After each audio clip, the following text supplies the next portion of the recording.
Partial Nuclear Test Ban Treaty. The Partial Test Ban Treaty (PTBT) is the abbreviated name of the 1963 treaty banning nuclear weapon tests in the atmosphere, in outer space, and underwater, which prohibited all test detonations of nuclear weapons except for those conducted underground. It is also abbreviated as the Limited Test Ban Treaty (LTBT) and Nuclear Test Ban Treaty (NTBT), though the latter may also refer to the Comprehensive Nuclear Test Ban Treaty (CTBT), which succeeded the PTBT for ratifying parties. Negotiations initially focused on a comprehensive ban, but that was abandoned because of technical questions surrounding the detection of underground tests and Soviet concerns over the intrusiveness of proposed verification methods.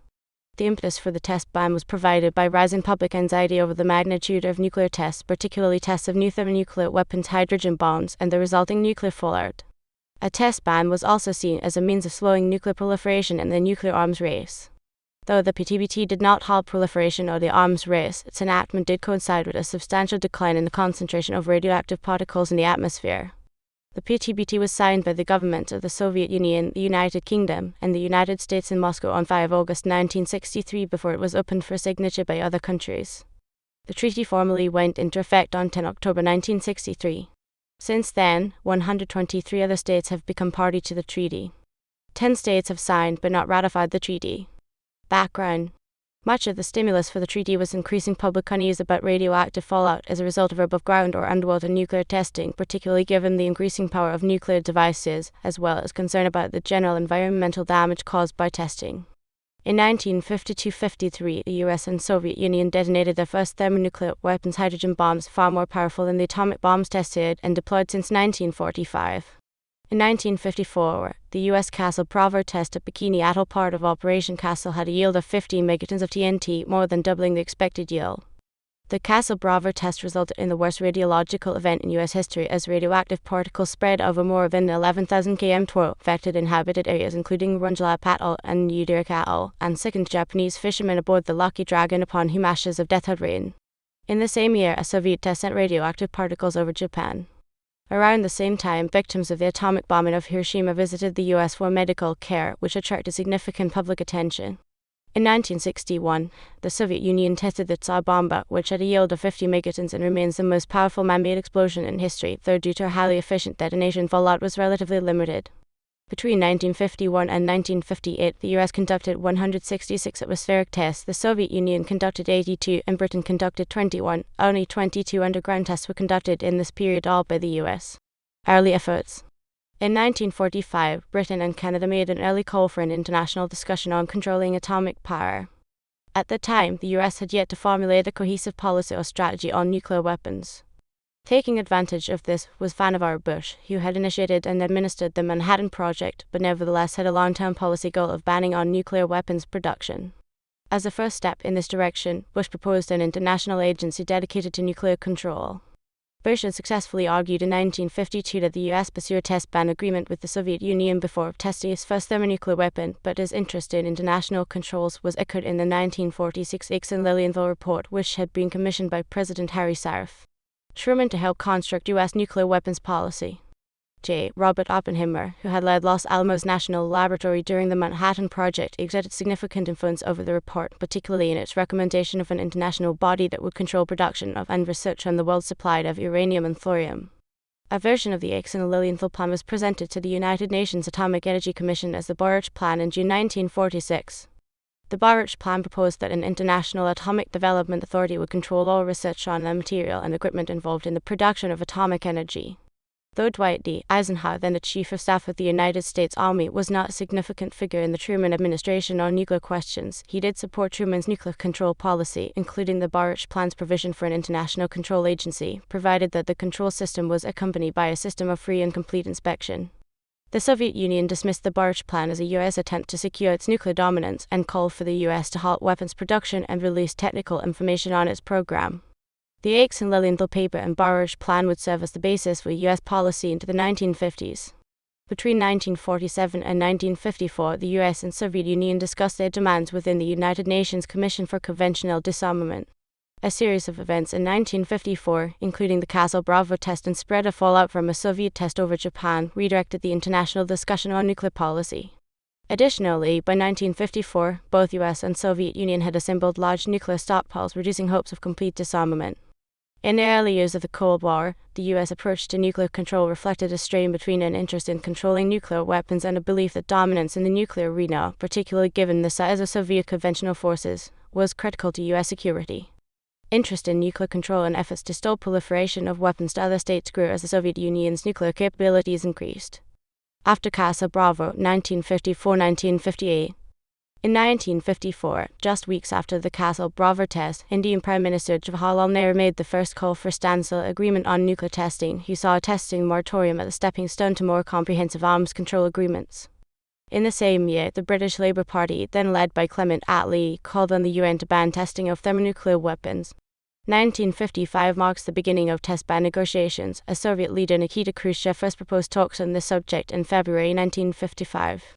On 10 May 1955, the Soviet Union proposed a test ban before the UN Disarmament Commission's Committee of Five: Britain, Canada, France, the Soviet Union, and the US.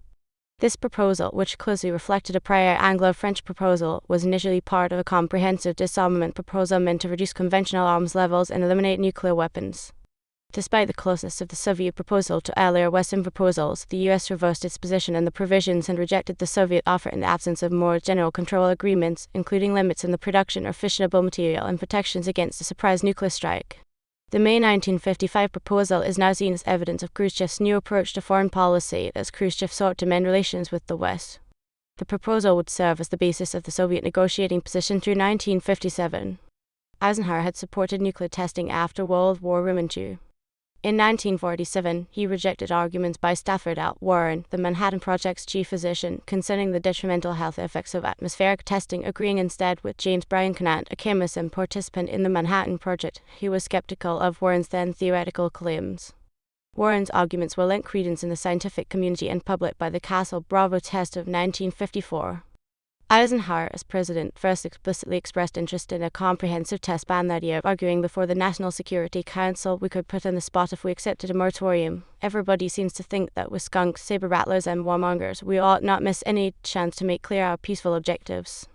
Then Secretary of State John Foster Dulles had responded skeptically to the limited arms control suggestion of Nehru, whose proposal for a test ban was discarded by the National Security Council for being not practical.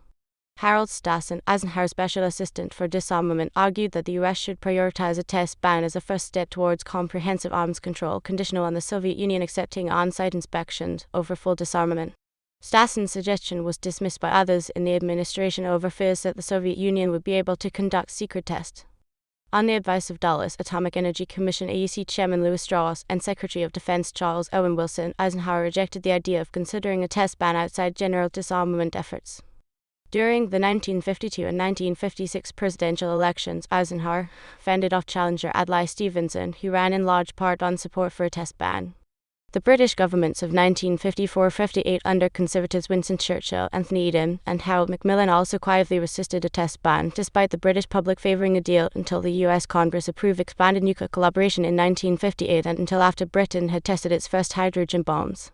In their view, testing was necessary if the UK nuclear program were to continue to develop. This opposition was tempered by concern that resistance to test ban might lead the US and Soviet Union to pursue an agreement without Britain having any say in the matter. Members of the Soviet military-industrial complex also opposed a test ban, though some scientists, including Igor Kurchatov, were supportive of anti-nuclear efforts. France, which was in the midst of developing its own nuclear weapon, also firmly opposed a test ban in the late 1950s. The proliferation of thermonuclear weapons coincided with a rise in public concern about nuclear fallout debris contaminating food sources, particularly the threat of high levels of strontium-90 in milk. See the Baby Tooth survey.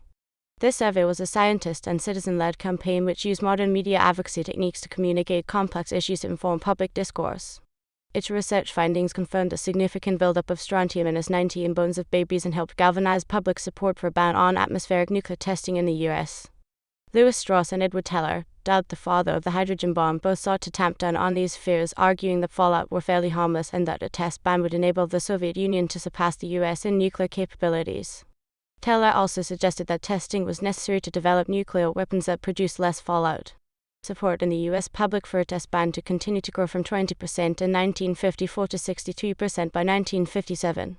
Moreover, widespread anti-nuclear protests were organized and led by theologian and Nobel Peace Prize laureate Albert Schweitzer, whose appeals were endorsed by Pope Pius Roman XII and Linus Pauling, the latter of whom organized an anti-test petition signed by more than 9,000 scientists across 43 countries, including the infirm and elderly Albert Einstein. The AC would eventually concede as well that even low levels of radiation were harmful. It was a combination of rising public support for a test ban and the shock of the 1957 Soviet Sputnik launch that encouraged Eisenhower to take steps towards a test ban in 1958. There was also increased environmental concern in the Soviet Union. In the mid-1950s, Soviet scientists began taking regular radiation readings near Leningrad, Moscow, and Odessa and collected data on the prevalence of strontium-90, which indicated that strontium-90 levels in Western Russia approximately matched those in the eastern US. Rising Soviet concern was punctuated in September 1957 by the Kishtin disaster, which forced the evacuation of 10,000 people after an explosion at a nuclear plant. Around the same time, 219 Soviet scientists signed Pauling's anti-nuclear petition. Soviet political elites did not share the concerns of others in the Soviet Union. However, Kurchatov unsuccessfully called on Khrushchev to halt testing in 1958. On 14 June 1957, following Eisenhower's suggestion that existing detection measures were inadequate to ensure compliance, the Soviet Union put forth a plan for a 2 to 3 year testing moratorium. The moratorium would be overseen by an international commission reliant on national monitoring stations, but importantly, it would involve no on-the-ground inspections. Eisenhower initially saw the deal as favorable, but eventually came to see otherwise. In particular, Strauss and Teller, as well as Ernest Lawrence and Mark Mills, protested the offer. At a meeting with Eisenhower in the White House, the group argued that testing was necessary for the U.S. to eventually develop bombs that produced no fallout clean bombs. The group repeated the oft-cited fact, which was supported by Freeman Dyson, that the Soviet Union could conduct secret nuclear tests. In 1958, at the request of Igor Kurchatov, Soviet nuclear physicist and weapons designer Andrei Sakharov published a pair of widely circulated academic papers challenging the claim of Teller and others that a clean, fallout-free nuclear bomb could be developed due to the formation of carbon-14 when nuclear devices are detonated in the air. A 1 megaton clean bomb, Sakharov estimated, would cause 6,600 deaths over 8,000 years, figures derived largely from estimates in the quantity of carbon-14 generated from atmospheric nitrogen and the contemporary risk models at the time, along with the assumption that the world population is 30 billion persons in a few thousand years. In 1961, Sakharov was part of the design team for a 50 megaton clean bomb, which has become known as the Tsar Bomba, detonated over the island of Novaya Zemlya. In the spring of 1957, the U.S. National Security Council had explored including a 1-year test moratorium and a cut-off of fissionable material production, a partial disarmament plan. The British government, then led by Macmillan, had yet to fully endorse a test ban. Accordingly, it pushed the U.S. to demand that the production cut-off be closely timed with the testing moratorium, betting that the Soviet Union would reject this. London also encouraged the U.S. to delay its disarmament plan, in part by moving the start of the moratorium back to November 1958.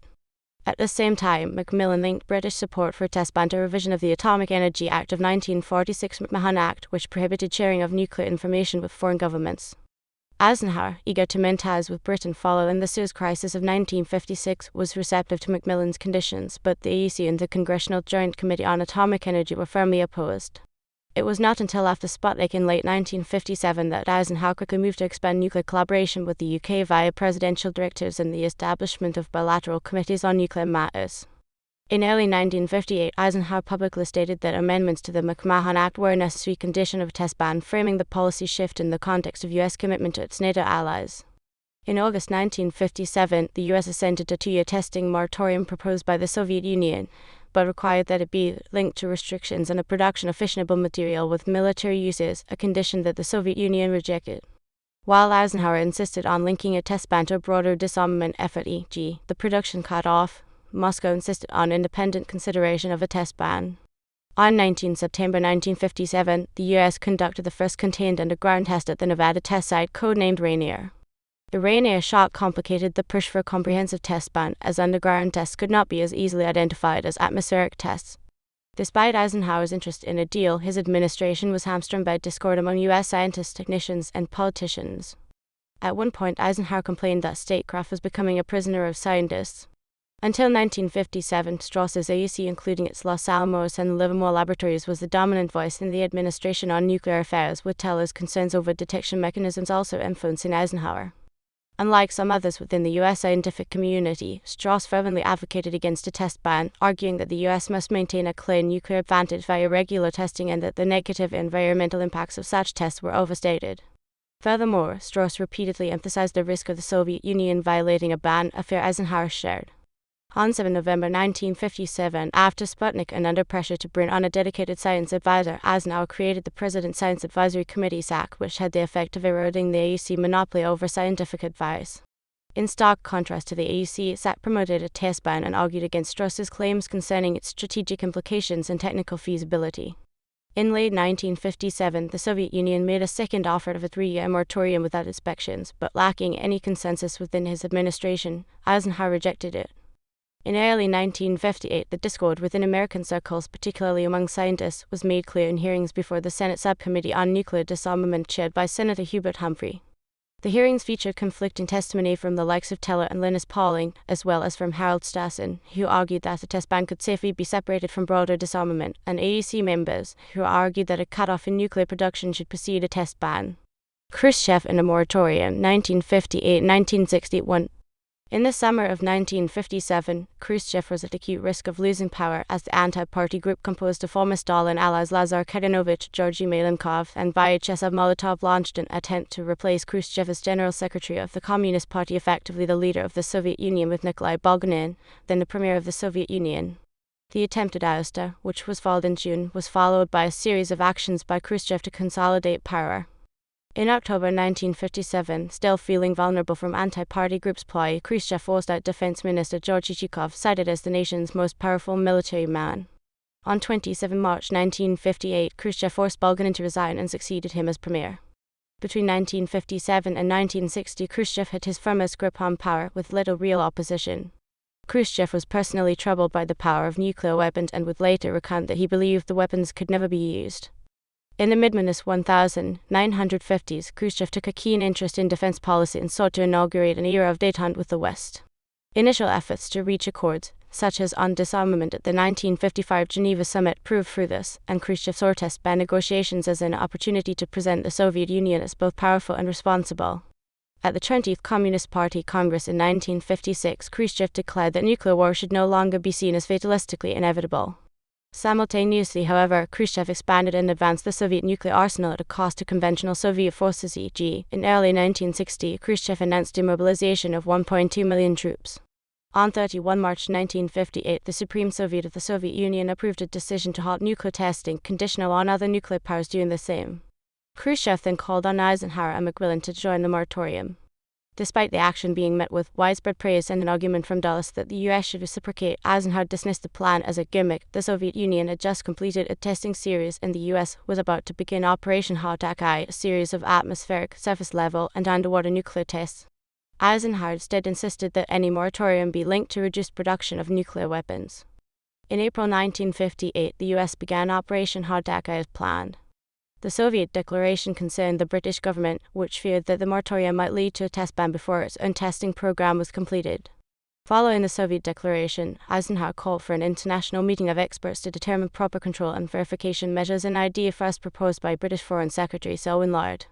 The advocacy of SAC, including that of its chairman James Killian and George Kieserkarski, was a key factor in Eisenhower's eventual decision to initiate test ban negotiations in 1958.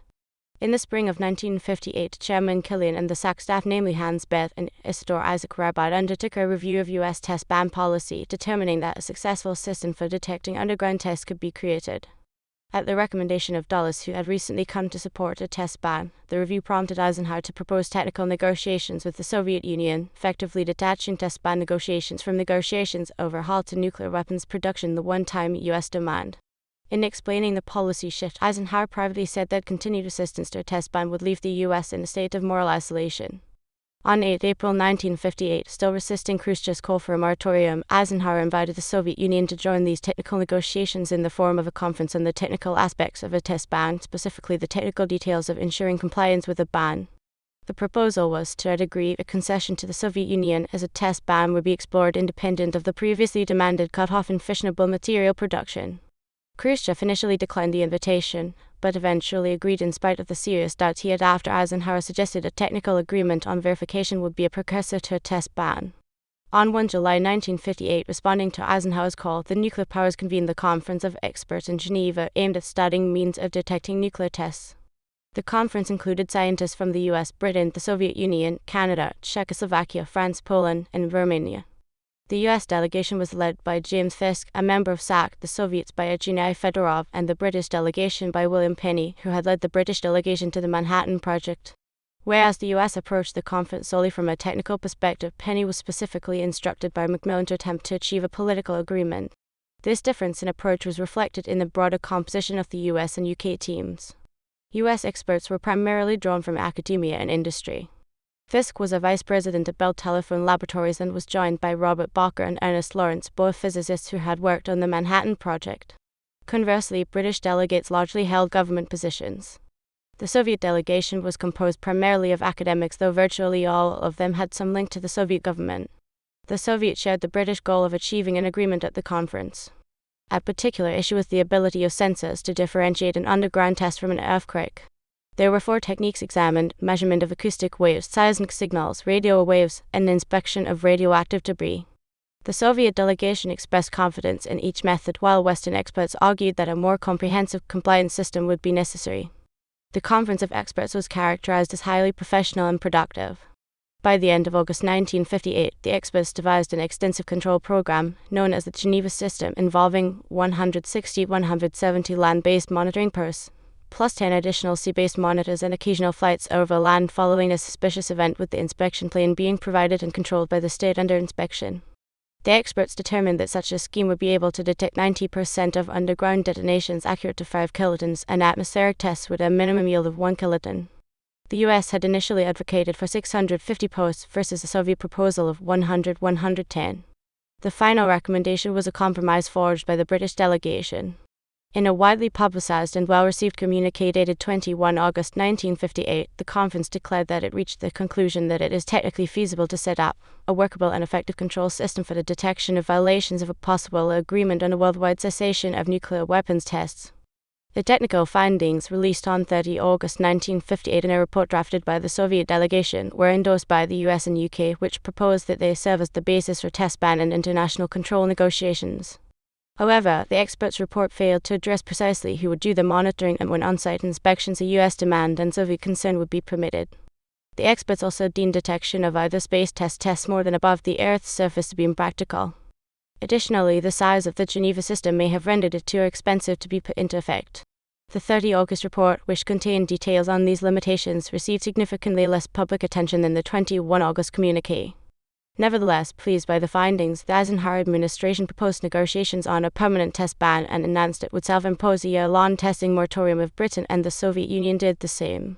This decision amounted to a victory for John Foster Dulles, Allen Dulles, then the director of Central Intelligence, and SAC, who had argued within the Eisenhower administration for separating a test ban from larger disarmament efforts, and a defeat for the Department of Defense and AEC, which had argued to the contrary.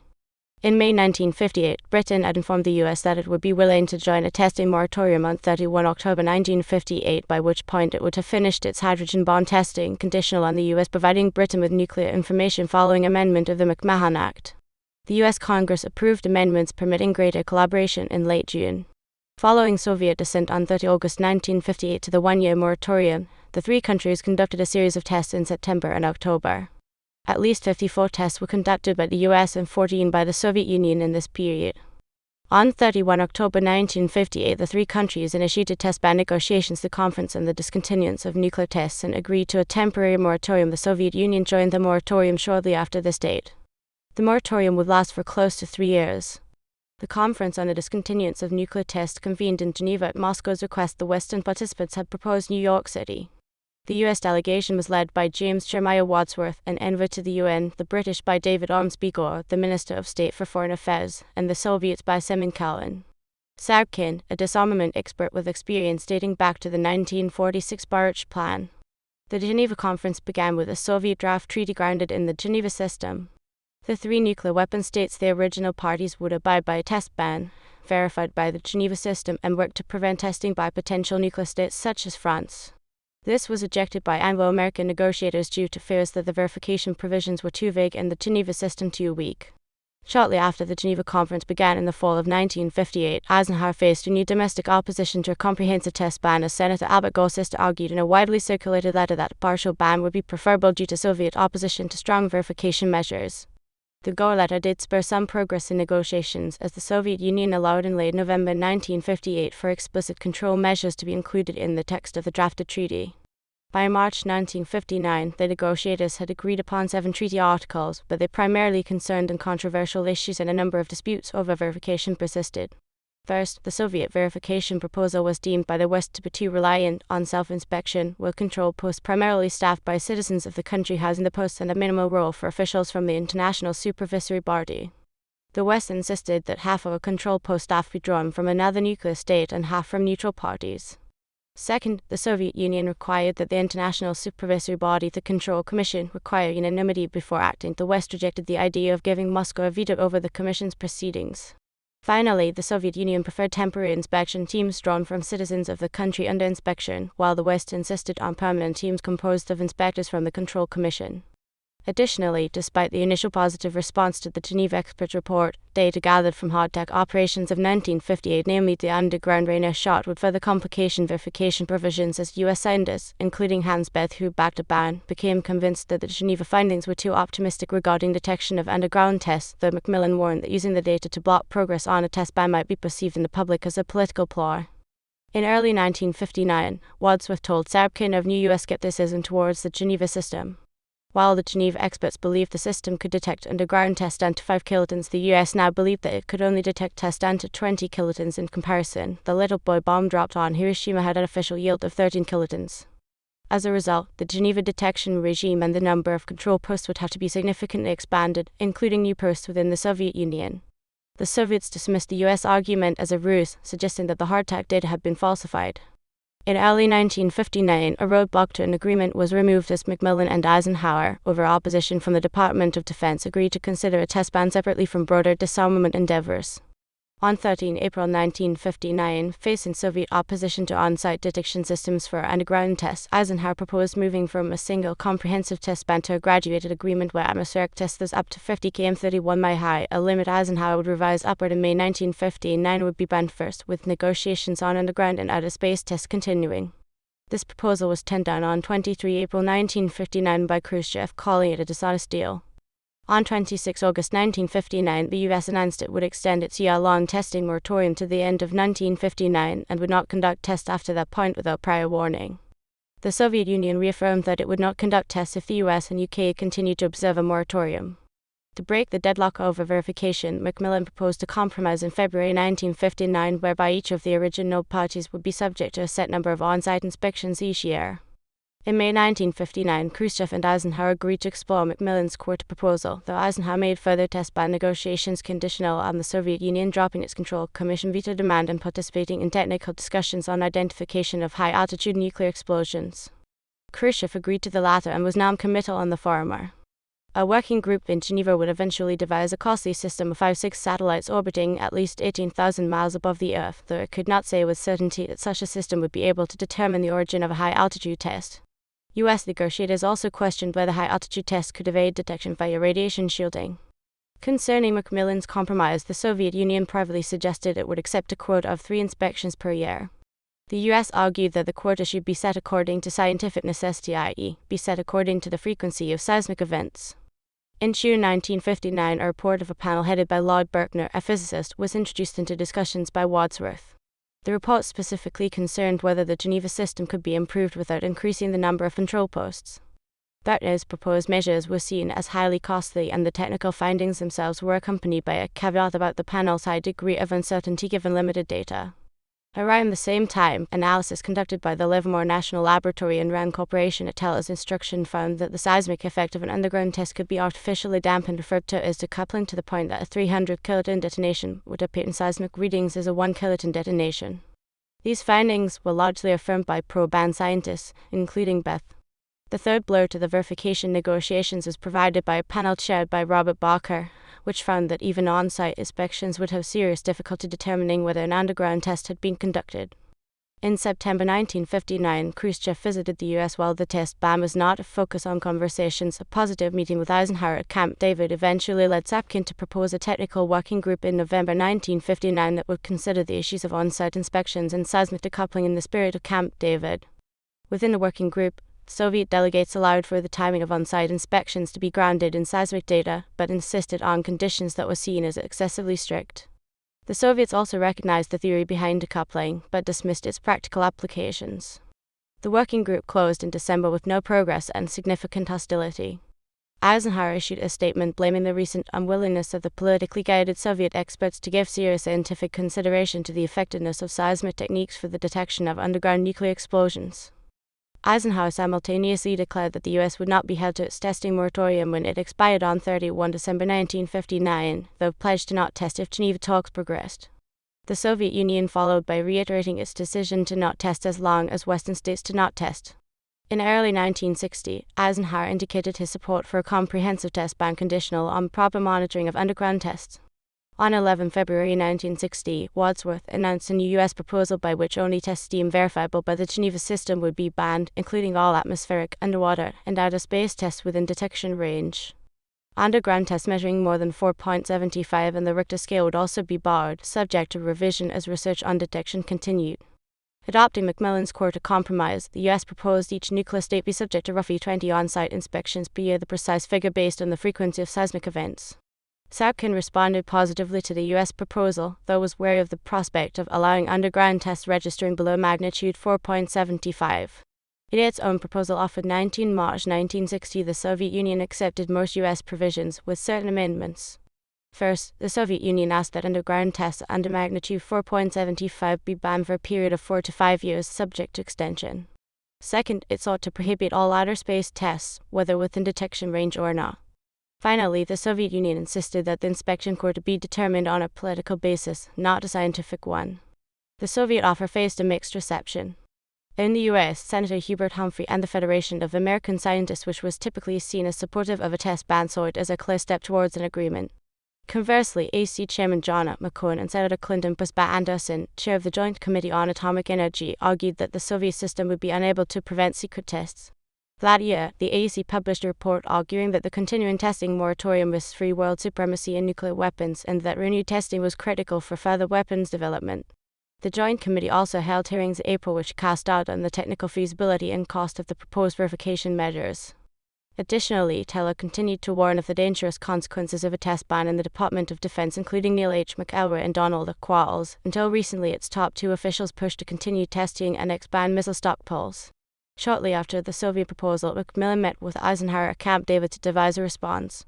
The Anglo-American counter-proposal agreed to ban small underground tests under magnitude 4.75 on a temporary basis, a duration of roughly 1 year, versus the Soviet proposal of 5 years, but this could only happen after verifiable tests had been banned and a seismic research group, the Seismic Research Program Advisory Group, convened.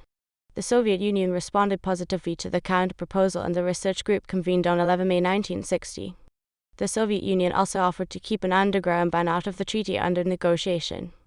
In May 1960, there were high hopes that an agreement would be reached at an upcoming summit of Eisenhower, Khrushchev, Macmillan, and Charles de Gaulle of France in Paris. A test ban seemed particularly close in 1960, with Britain and France in accord with the US, though France conducted its first nuclear test in February and the Soviet Union having largely accepted the Macmillan-Eisenhower proposal.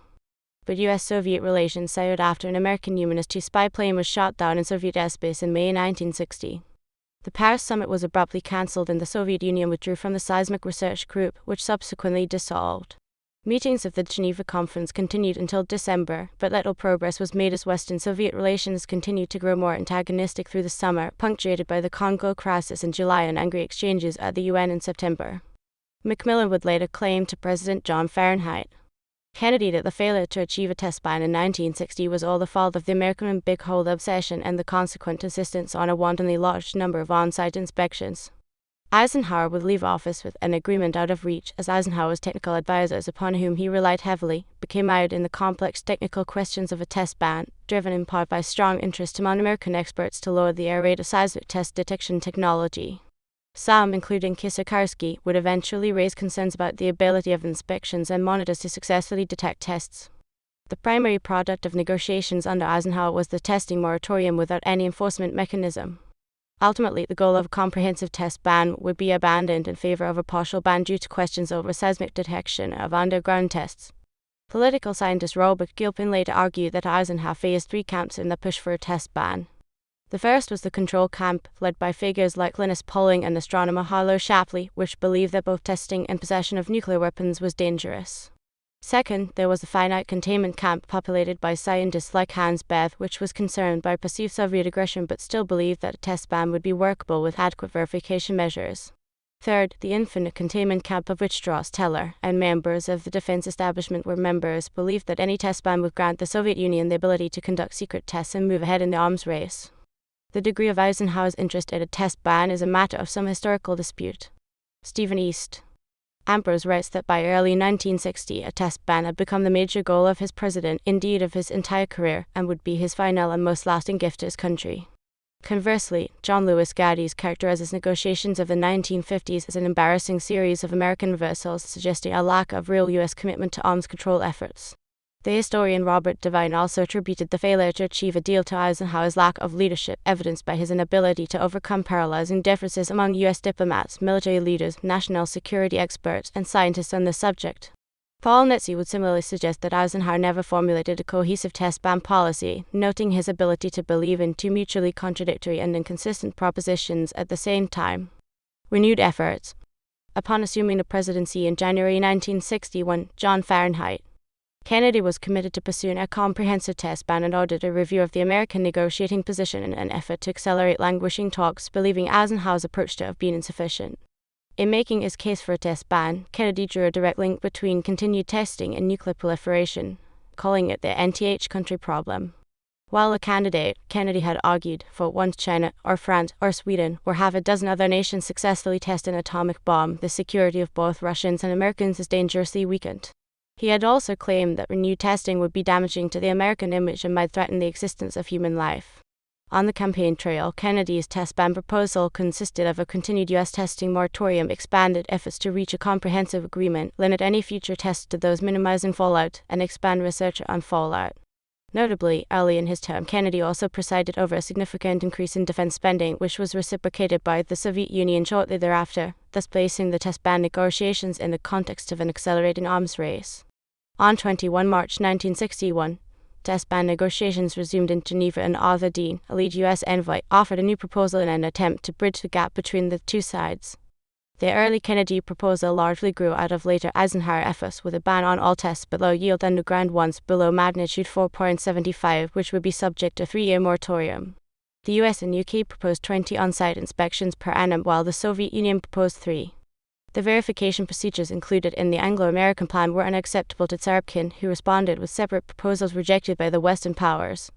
Specifically, the Soviet Union proposed a troika mechanism, a monitoring board composed of representatives of the West, the Soviet Union, and non-aligned states that would require unanimity before acting, effectively giving the Soviet Union veto authority. In May 1961, Kennedy attempted via secret contact between Attorney General Robert Fahrenheit, Kennedy, and a Soviet intelligence officer to settle on 15 inspections per year. This was rejected by Khrushchev.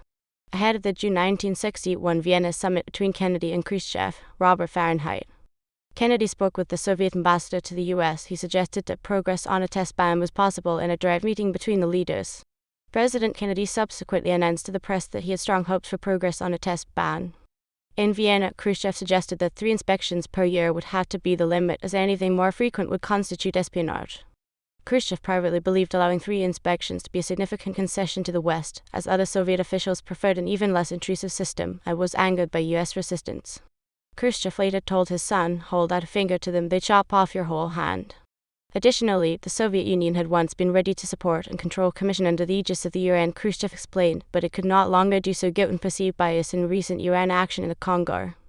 Instead, Khrushchev reiterated the troika proposal. Furthermore, Khrushchev insisted that the test ban be considered in the context of general and complete disarmament, arguing that a test ban on its own was unimportant. Kennedy said the U.S. could only agree with a guarantee that a disarmament agreement would be reached quickly. The Vienna demands thus amounted to reversal of both sides' earlier positions. Kennedy also disagreed that a test ban was itself insignificant. The world could expect many more countries in the coming years to cross the nuclear threshold without a test ban. Ultimately, the two leaders left Vienna without clear progress in the subject. The Soviet Union would drop the general disarmament demand in November 1961. Lifting the moratorium, 1961-1962. Following the setback in Vienna and Berlin crisis of 1961, as well as the Soviet decision to resume testing in August attributed by Moscow to a changed international situation and French nuclear tests, Kennedy faced mounting pressure from the Department of Defense and nuclear laboratories to set aside the dream of a test ban. In June 1961, following stalled talks in Geneva, Kennedy had argued that Soviet negotiating behavior raised a serious question about how long we can safely continue on a voluntary basis a refusal to undertake tests in this country without any assurance that the Russians are not testing. Whether or not the Soviet Union had actually conducted secret tests was a matter of debate within the Kennedy administration. A team led by physicist Wolfgang Kelvin H. Panofsky reported that while the Soviet Union could have secretly tested weapons, there was no evidence indicating that it actually had. Panofsky's findings were dismissed by the Joint Chiefs of Staff as assertive, ambiguous, semi-literate, and generally unimpressive. 2 weeks after the lifting of the Soviet moratorium in August 1961, and after another failed Anglo-American attempt to have the Soviet Union agree to an atmospheric test ban, the U.S. restarted testing on 15 September 1961. Kennedy specifically limited such testing to underground and laboratory tests, but under mounting pressure as Soviet tests continued during the time period of the Soviet Tsar Bomb of 50 MT plus test detonation on 30 October over Novy Zemlya. Kennedy announced and dedicated funds to a renewed atmospheric testing program in November 1961. A report on the 1961 Soviet tests published by a group of American scientists led by Hans Bethe determined that laboratories had probably been working full speed during the whole moratorium on the assumption that tests would at some time be resumed, with preparations likely having begun prior to the resumption of talks in Geneva in March 1961. In January 1962, Bethe, who had once supported a test ban, publicly argued that a ban was no longer a desirable goal and the U.S. should test weapons developed by its laboratories. In contrast to Soviet laboratories, U.S. laboratories had been relatively inactive on nuclear weapons issues during the moratorium. In December 1961, Macmillan met with Kennedy in Bermuda, appealing for a final and permanent halt to tests. Kennedy, conversely, used the meeting to request permission to test on Christmas Island, with U.S. testing grounds in the Pacific having largely been exhausted. Macmillan agreed to seek to give U.S. permission if the situation did not change. Christmas Island was ultimately open to U.S. use by February 1962. On this matter of resumed atmospheric tests, Kennedy lacked the full backing of his administration and allies. In particular, Macmillan, Adlai Stevenson, then the UN ambassador, the State Department, the United States Information Agency, and Jerome Wiesner, the SAC chairman, opposed resuming atmospheric tests. On the side advocating resumption with the AUC, Joint Committee on Atomic Energy, Joint Chiefs of Staff, which had called for renewed atmospheric tests in October 1961, and Department of Defense, the then Secretary of Defense Robert McNamara privately acknowledged that such tests were not really necessary. Taylor continued to advocate for atmospheric tests as well, arguing in early 1962 that nuclear fallout was nothing to be concerned about. Taylor also argued that testing was necessary to continued advancement of U.S. nuclear capabilities, particularly in terms of the mobility of its weapons and, accordingly, its second strike capability. Despite Taylor's reassurances, Kennedy himself hated the idea of reopening the race and was uneasy with continued production of fallout, a negative consequence of resumed testing that its opponents within the administration stress. Opponents of the test also argued that renewed atmospheric tests would come at a significant moral cost to the U.S., given broad public opposition to the plan, and claimed that further tests were largely unnecessary, with the U.S. already having an adequate nuclear arsenal.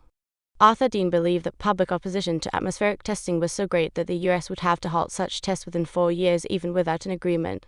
John Kenneth Galbraith, then the ambassador to India, had advised Kennedy in June 1961 that resumed testing would cause us the gravest difficulties in Asia, Africa, and elsewhere. Similarly, Hubert Humphrey described the moratorium as a ray of hope to millions of worried people. Its termination, Humphrey warned, might very well turn the political tides in the world on behalf of the Soviets. Ultimately, Kennedy sided with those arguing for resumed testing. In particular, an argument by William Celsus Foster, the head of the Arms Control and Disarmament Agency, swayed Kennedy. Foster argued that if the U.S. failed to respond to the Soviet test series, Moscow could order a second test series, which could give the Soviet Union a significant advantage. Furthermore, a second test series, without U.S. reciprocation, could damage the push for a test ban and make Senate ratification of any agreement less likely. On 2 March 1962, building on the November 1961 announcement, Kennedy promised to resume atmospheric testing by the end of April 1962 if Moscow continued to resist the Anglo-American test ban proposal. To an extent, the announcement was a compromise, as Kennedy restricted atmospheric tests to those tests which were absolutely necessary, not feasible underground, and minimized fallout. The condition that testing would resume only if the Soviet Union continued to oppose the Anglo-American proposal also served as a concession to dissenting voices within his administration and to Macmillan. Kennedy portrayed resume testing as a necessary for the image of U.S. resolve. If the U.S. failed to respond to the Soviet test series, Kennedy explained, Moscow would chalk it up, not to goodwill, but to our failure of will, not to our confidence in Western superiority, but to our fear of world opinion. Keeping the U.S. in a position of strength, Kennedy argued, would be necessary for a test ban to ever come about. The U.S. suspension of atmospheric tests was lifted on 25 April 1962. By March 1962, the trilateral talks in Geneva had shifted to 18-party talks at the UN Disarmament Conference. On 27 August 1962, within that conference, the US and UK offered 2 draft treaties to the Soviet Union. The primary proposal included a comprehensive ban verified by control posts under national command, but international supervision and required on-site inspections. This was rejected by the Soviet Union due to the inspection requirement. The alternative proposal included a partial test ban. Underground tests would be excluded as be verified by national detection mechanisms without supervision by a supranational body. Cuban Missile Crisis and Beyond, 1962-1963. In October 1962, the US and Soviet Union experienced the Cuban Missile Crisis, which brought the two superpowers to the edge of nuclear war and prompted both Kennedy and Khrushchev to seek accelerated rapprochement. After years of dormant or lethargic negotiations, American and British negotiators subsequently forged a strong working relationship and with Soviet negotiators found common ground on test restrictions later in 1962. After years of pursuing a comprehensive ban, Khrushchev was convinced to accept the partial ban, partly due to the efforts of Soviet nuclear scientists, including Kurchatov, Sakharov, and Yuri Karutin, who argued that atmospheric testing had severe consequences for human health. Khrushchev had been concerned by a partial ban due to the greater U.S. experience in underground tests. By 1962, the U.S. had conducted 89 such tests, and the Soviet Union, just to the Soviet focus, had been on cheaper, large-yield atmospheric tests. For this reason, many in the Soviet weapons industry argue that a partial ban would give the U.S. the advantage in nuclear capabilities. Khrushchev would later recount that he saw test ban negotiations as a prime venue for ameliorating tensions after the crisis in Cuba. Shocked by how close the world had come to thermonuclear war, Khrushchev proposed easing of tensions with the U.S. In a letter to President Kennedy dated 30 October 1962, Khrushchev outlined a range of bold initiatives to forestall the possibility of nuclear war, including proposing a non-aggression treaty between the North Atlantic Treaty Organization NATO and the Warsaw Pact, or even the disbanding these military blocs, a treaty to cease all nuclear weapons testing, and even the elimination of all nuclear weapons, resolution of the hot-button issue of Germany by both East and West, formally accepting the existence of West Germany and East Germany, and U.S. recognition of the government of mainland China. The latter invited counter-proposals and further exploration of these and other issues through peaceful negotiations. Khrushchev invited Norman Cousins, the editor of a major U.S. periodical and an anti-nuclear weapons activist, to serve as liaison with President Kennedy, and Cousins met with Khrushchev for 4 hours in December 1962.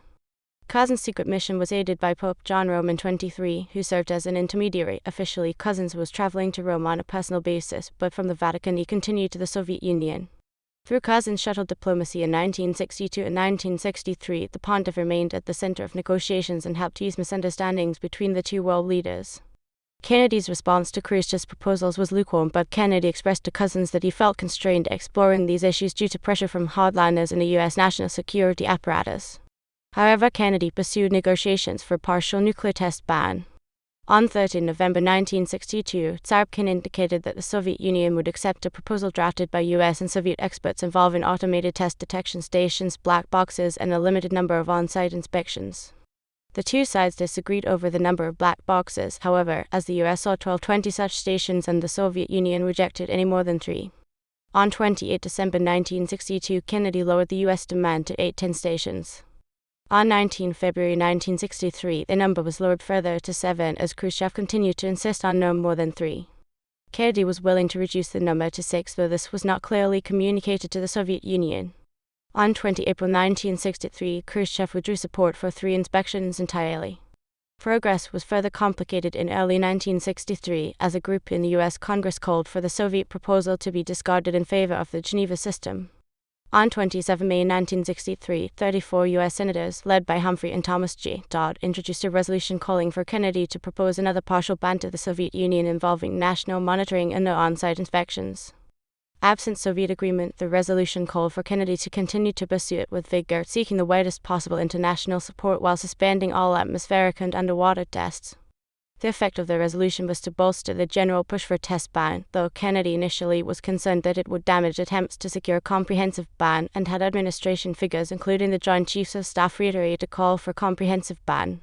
That same spring of 1963, however, Kennedy had sent anti-nuclear activist Norman Cousins to Moscow to meet with Khrushchev, where he explained that the political situation in the US made it very difficult for Kennedy to agree to a comprehensive ban with Khrushchev's required terms. Cousins also assured Khrushchev that though Kennedy had rejected Khrushchev's offer of 3 yearly inspections, he still was set on achieving a test ban. In March 1963, Kennedy had also held a press conference in which he recommitted to negotiations with the Soviet Union as a means of preventing rapid nuclear proliferation, which he characterized as the greatest possible danger and hazard.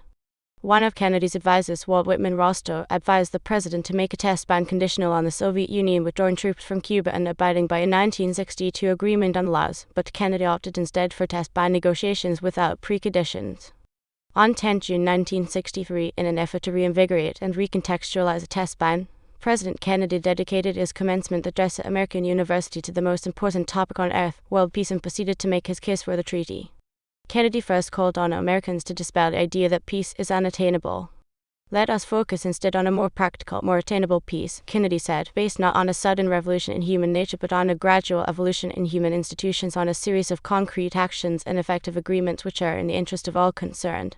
Second, Kennedy appealed for a new attitude towards the Soviet Union, calling Americans to not see only a distorted and desperate view of the other side, not to see conflict as inevitable, accommodations as impossible, and communication as nothing more than an exchange of threats. Finally, Kennedy argued for a reduction in Cold War tensions, with the test ban serving as the first step towards complete disarmament, where a fresh start is badly needed. The conclusion of such a treaty so near and yet so far would check the spiraling arms race in one of its most dangerous areas. It would place the nuclear powers in a position to deal more effectively with one of the greatest hazards which man faces in 1963, the further spread of nuclear arms. It would increase our security, it would decrease the prospects of war.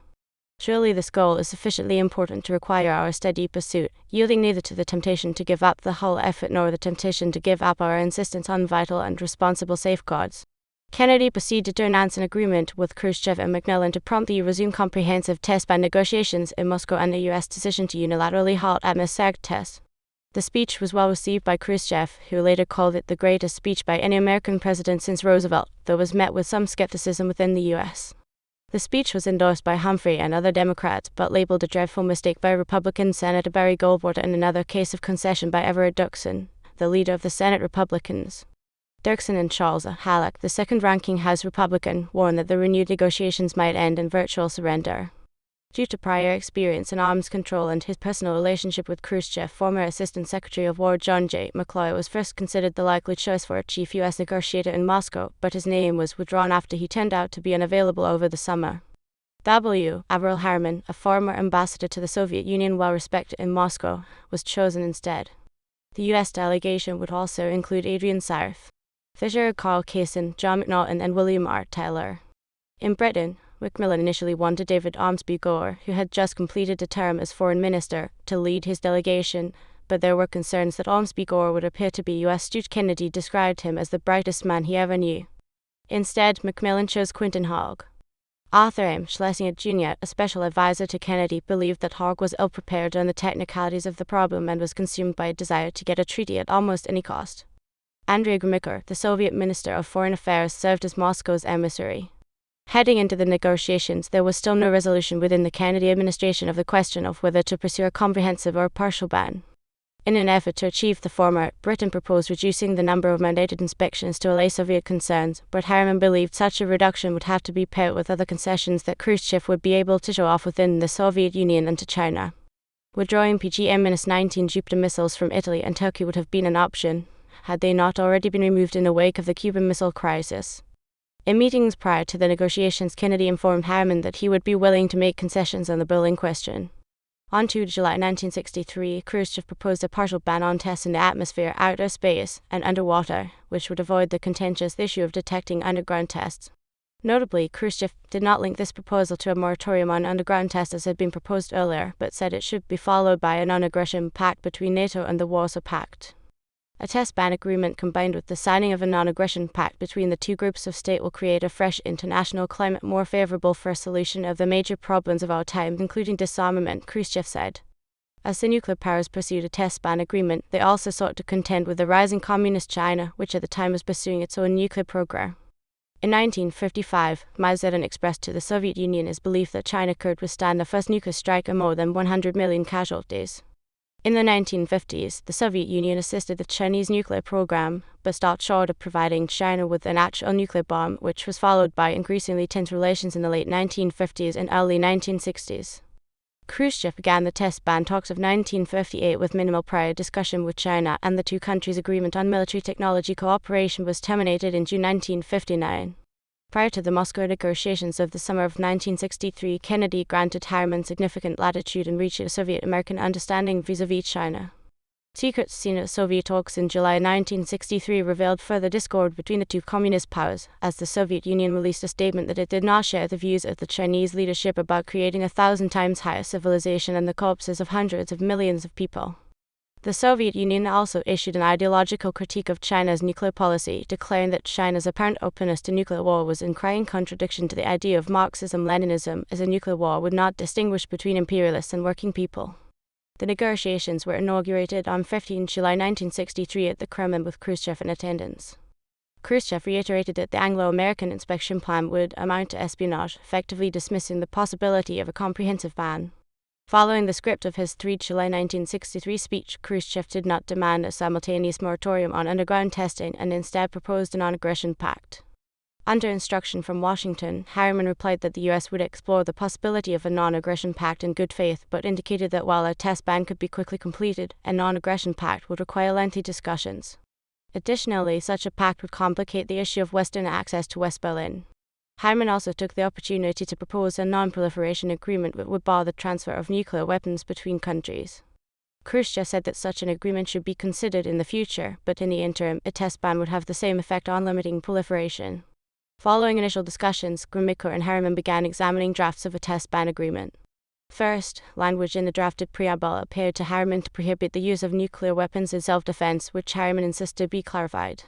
Harriman additionally demanded that an explicit clause concerning withdrawal from the agreement be added to the treaty. Khrushchev believed that each state had a sovereign right to withdraw, which should simply be assumed. Harriman informed Gromyko that without a clause governing withdrawal, which he believed the U.S. Senate would demand, the U.S. could not assent. Ultimately, the two sides settled upon compromised language. Each party shall, in exercising its national sovereignty, have the right to withdraw from the treaty if it decides that extraordinary events related to the subject matter of this treaty have jeopardized the supreme interests of its country. Gromyko and Harriman debated how states not universally recognized, e.g., East Germany and China, could join the agreement. The U.S. proposed asserting that accession to the treaty would not indicate international recognition. This was rejected by the Soviet Union.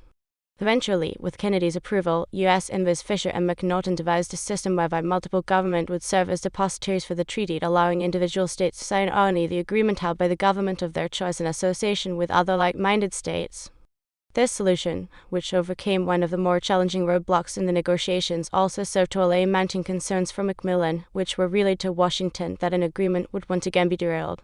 Finally, in an original Soviet draft, the signature of France would have been required for the treaty to come into effect. At Harriman's insistence, this requirement was removed. The agreement was initialed on 25 July 1963, just 10 days after negotiations commenced.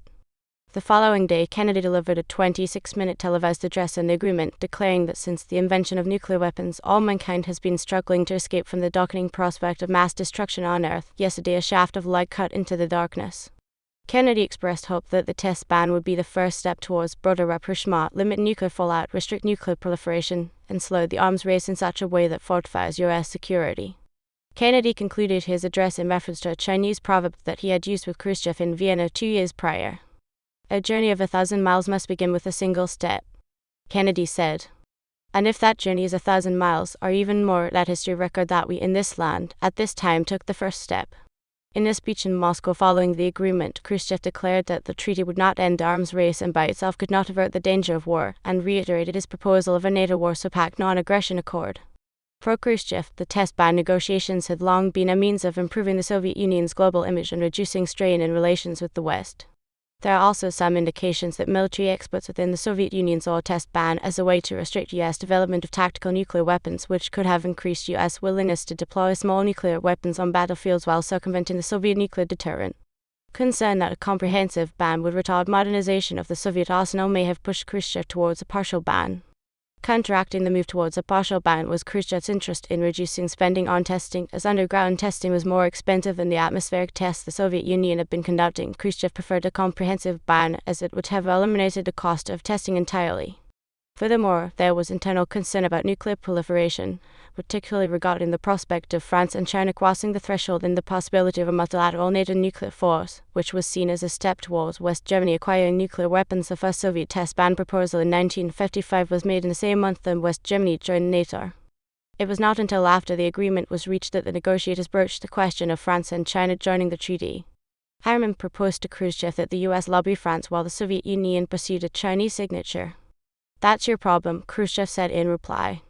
Earlier, the Soviet ambassador to the US, Mikhail Menshikov, reportedly asked whether the US could deliver the French. Both Kennedy and Macmillan personally called on de Gaulle to join, offering assistance to the French nuclear program in return. Nevertheless, on 29 July 1963, France announced it would not join the treaty. It was followed by China 2 days later. On 5 August 1963, British Foreign Secretary Alec Douglas, Home Soviet Foreign Minister Gromyko, and U.S. Secretary of State Dean Rusk signed the final agreement. After the Moscow Agreement, between 8 and 27 August 1963, the United States Senate Committee on Foreign Relations held hearings on the treaty. The Kennedy administration largely presented a united front in favor of the deal. Leaders of the once opposed Joint Chiefs of Staff JCS and AC acknowledged that the treaty would be of net benefit, though Teller, former members of the JCS and AC, and the commander of the Strategic Air Command made clear their firm opposition. The opponents' argument centered on 4 themes. First, banning atmospheric tests would prevent the US from ensuring the hardness of its LTBT missile silos, and second, from developing a capable missile defense system. Third, it was argued that the Soviet Union led the US in high-yield weapons. Recall the Soviet Tsar Bomba test of 1961, which required atmospheric testing banned by the treaty, while the US led the Soviet Union in low-yield weapons, which were tested underground and would be permitted by the treaty. Fourth, the ban would prevent peaceful, civilian uses of nuclear detonations. Teller declared that the treaty would be a step away from safety and possibly toward war. Administration testimony sought to counteract these arguments. Defense Secretary Robert Nakamura announced his unequivocal support for the treaty before the Foreign Relations Committee, arguing that U.S. nuclear forces were secure and clearly superior to those of the Soviet Union, and that any major Soviet tests would be detected. Glenn T. Seaborg, the chairman of the AC, also gave his support to the treaty in testimony, as did Hal Brown, the Department of Defense's lead scientist, and Norris Bradbury, the long-term director of the Los Alamos Laboratory. Maxwell D. Taylor, the chairman of the Joint Chiefs of Staff, also testified in favor of the deal. Taylor and other members of the JCS, including Curtis LeMay, had made their support for the treaty conditional on 4 safeguards: 1. A continued aggressive underground testing program, 2. Continued nuclear research programs, 3. Continued readiness to resume atmospheric tests, and 4. Improved verification equipment. Kennedy emphasized that the U.S. would retain the ability to use nuclear weapons in war, would not be bound by the treaty if the Soviets violated it, and would continue an aggressive underground testing program. Kennedy also stressed that a ban would be a key step in preventing nuclear war. The testimonies of the Joint Chiefs were seen as particularly effective in allaying concerns, as were the reassurances issued by Kennedy, who had acquired a reputation for resoluteness against the Soviet Union in the wake of the Cuban Missile Crisis. Additionally, a number of prominent Republicans came out in support of the deal, including Eisenhower's Vice President Richard Nixon and Senator Everett Dirksen, who had initially been skeptical of the treaty. Eisenhower's science advisor and former SAC head George Kisarkowski endorsed the treaty. Former President Harry South Truman also led his support. Supporters of the deal mounted a significant pressure campaign, with active lobbying in favor by a range of civilian groups, including the United Automobile Workers/AFL-CIO, the National Committee for Sane Nuclear Policy, Women's Strike for Peace, and Methodist, Unitarian Universalist, and Reformed Jewish organizations. Jerome Wiesner, the chairman of SAC, later said that this public advocacy was a primary motivation for Kennedy's push for a test ban.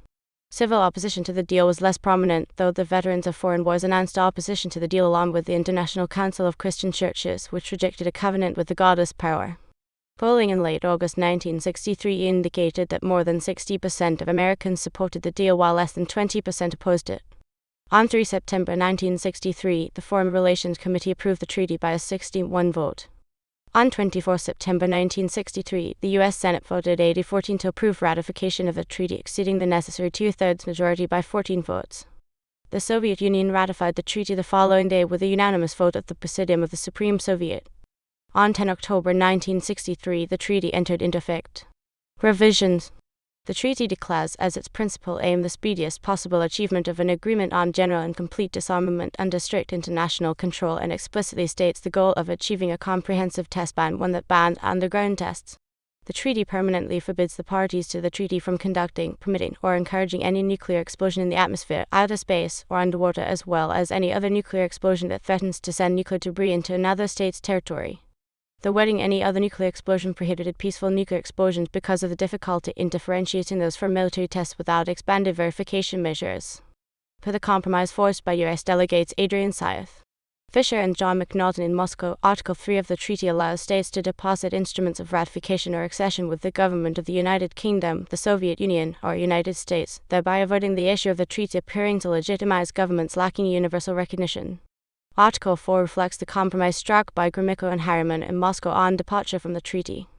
It recognizes the sovereign right of states to withdraw from treaties, as Khrushchev argued, but explicitly grants parties the right to withdraw if extraordinary events have jeopardized the supreme interests of its country, per the U.S. demand. Signatories. I-15 April 1964, 6 months after the PTBT went into effect, more than 100 states had joined the treaty as signatories and 39 had ratified or acceded to it. The most recent party to the PTBT is Montenegro, which succeeded to the treaty in 2006. 126 states were party to the treaty, with 10 other states having signed but not deposited instruments of ratification. There are 60 states that have not signed the PTBT, including the nuclear states of China, France, and North Korea. Albania, an ideological ally of China during the PTBT's enactment, also has not signed. Effectiveness. The PTBT's ratification coincided with the beginning of a steep decline in the amount of radioactive particles in the atmosphere following the bomb spike in the early 1960s, but it did not halt nuclear proliferation. 1 year after the PTBT's entry into force, the non-signatory China conducted the 596th test and became the world's 5th nuclear power. Since China, 4 other states are known or believed to have acquired nuclear weapons. However, the PTBT has been credited with slowing proliferation because of the greater expense associated with underground tests. Kennedy had warned in 1963 that without a test ban, it could be 10 nuclear states by 1970 and 15 to 20 by 1975. The decade following ratification of the PTBT, 1963-1972, featured more U.S. nuclear tests than the decade prior, 1953-1962. In the following decade, the U.S. conducted 385 nuclear tests and 23 peaceful nuclear explosions (PNS), as opposed to 268 tests and 3 PNE in the prior decade. In contrast, the number of Soviet detonations fell from 218 in the preceding decade to 157 in the following decade, as the Soviet Union was never able to meet the pace of U.S. underground explosions. China and France, both non-signatories, conducted 53 tests between 1963 and 1973. In all, 436 tests were conducted between the signing of the PTBT and 1 July 1973, compared to 499 tests between 16 July 1945 and the signing of the PTBT. In the 1960s and the 1970s, China conducted 22 atmospheric tests and France conducted 50. The last atmospheric test was conducted by China in 1980 after French atmospheric testing stopped in 1974. Public opposition to nuclear testing continued after the treaty's enactment. Greenpeace was founded in 1971 in opposition to a planned underground test on the Alaskan island of Antarctica. In 1982, a Greenpeace ship docked at Leningrad without permission to demand the Soviet Union to stop testing. The PTBT was the first of a series of nuclear arms control treaties in the second half of the 20th century. The PTBT has been considered the stepping stone to the Treaty on the Non-Proliferation of Nuclear Weapons (NPT) of 1968, which explicitly referred to progress provided by the PTBT. In addition to the NPT, the PTBT was followed within 10 years by the Outer Space Treaty and Treaty of Tlatelolco in 1967, the Seabed Arms Control Treaty in 1971, and the Anti-Ballistic Missile Treaty in 1972. In 1974, the Threshold Test Ban Treaty prohibited underground tests with yields above 150 kilotons. In October 1977, the original parties to the PTBT renewed discussion of a comprehensive test ban in Geneva. Through the end of the 1970s, the US, the UK, and Soviet Union reached agreement on draft provisions prohibiting all testing, temporarily banning PNS, and establishing a verification system including on-site inspections. However, the sides remained at odds over the precise details of verification, and the talks would permanently disband with the departure of President Jimmy Carter in 1981. Momentum towards a comprehensive ban re-emerged under Mikhail Gorbachev and President Ronald Reagan, with Gorbachev initiating a testing moratorium in 1985. In December 1986, the US indicated support for the long-term objective of a comprehensive ban, followed by the commencement of testing negotiations between the US and Soviet Union in November 1987. In December 1987, the US and the Soviet Union agreed to a joint program of experiments on detecting underground tests. In August 1988, Indonesia, Mexico, Peru, Sri Lanka, Venezuela, and Yugoslavia petitioned to transform the PTBT into a comprehensive ban by extending the treaty to underground tests. At a conference on the plan in January 1991, the US indicated that it would not permit efforts to achieve a comprehensive ban by consensus with amendments to the PTBT. Throughout the 1990s, progress accelerated towards a comprehensive test ban treaty CTBT.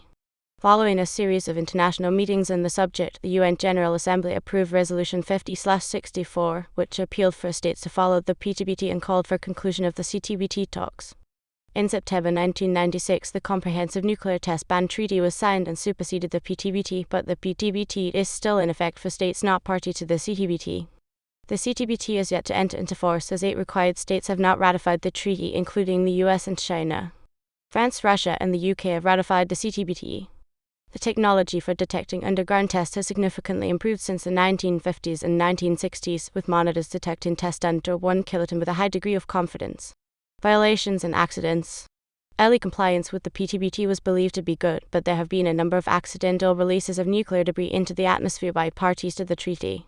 Additionally, venting of underground tests by the US and the Soviet Union also continued to release radioactive debris into the atmosphere. Fully contained underground tests were not wholly clean either. Underground testing reduced the risk caused by radionuclides with short half-lives, such as iodine-131, and is generally safer than other forms of testing. However, underground testing may also cause long-lived radionuclides, including cesium-135, iodine-129, and plutonium, to seep into the ground. A notable atmospheric release of radioactive gas followed the Soviet Chegan test of 15 January 1965 in present-day Kazakhstan. Roughly 20% of the radioactive debris produced by the 140 kiloton detonation was released into the atmosphere, with some fallout occurring over Japan. The US complained to Moscow, but no subsequent action was taken.